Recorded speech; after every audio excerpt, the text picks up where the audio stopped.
Also, the House passing a massive new infrastructure bill tonight. President Trump has threatened to veto that measure, though. The $1.5 trillion bill would provide a big influx of money to fix the country's roads and railways, as well as schools. There's also money to build and protect affordable housing and expand broadband access. There are also plans for Chicago area transportation projects.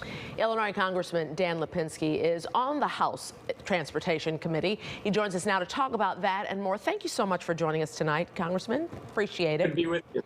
First of all, let's talk a little bit about this infrastructure bill that passed the House. And it has been threatened by the White House that the president will veto it. But what about his plan for infrastructure to spur the economy? What about this does he not like about this bill? Well, it's hard to tell what he doesn't like. The president has talked about infrastructure since before he's first elected. And so I'm hopeful that he is going to, if he wants to come forward with his own proposal, I'd be happy to see that. But the House has now passed this bill. There's a lot of good funding, especially in my section on a transportation committee. I'm the chair of the rail subcommittee, able to get a 57% increase for public transit, 37% increase for Illinois. For our roads, some language that is going to help improve Union Station, which needs a lot of help.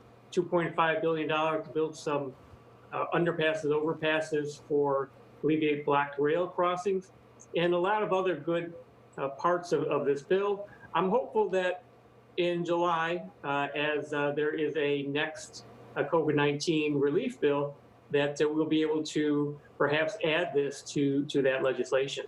Congressman, do you think that this kind of boils down to simple horse trading, that the president and his Republican colleagues are looking for more or less of something? It's really hard to tell. Like I said, the president has talked about infrastructure, but we've never seen a real plan from him. As recently as a couple weeks ago, the White House said that the president was going to come out with a plan. He has talked about transportation infrastructure, broadband, other infrastructure. And so I'm hopeful that the White House actually takes a look at this. And as the negotiations are ongoing for a COVID-19 relief, we know that we need to put more people back to work. And we need to get, especially in the Chicago region, there's a lot of work that's needed both for our roads and in our public transit. This will be very helpful locally. Let's talk a little bit about this bounty that the Russians have put on the U.S. soldiers' heads. Have you been briefed on this? We know that some Democrats and Republicans have been briefed. And what is your take on the fact that the president continues to deny being briefed on it back in February, and he says it is a hoax made up by newspapers and Democrats? Well, I've not been briefed on it. I'm hopeful that all of Congress will be briefed on it. I know that some of the leadership has. So it's hard to say what the real story is here. But if the Russians did put a bounty on American soldiers, I really think that we need to make sure that we respond to Russia. We need to stand up to Vladimir Putin.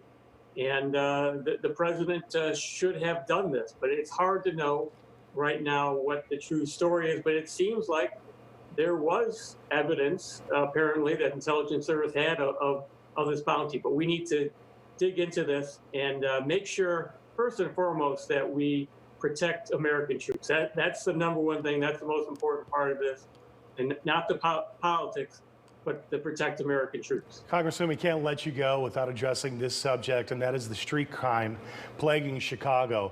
Is there anything that can be done, in your opinion, bringing federal resources, either dollars or more people, to that end, to that effort? Well, I think it would always be helpful to bring more federal support in.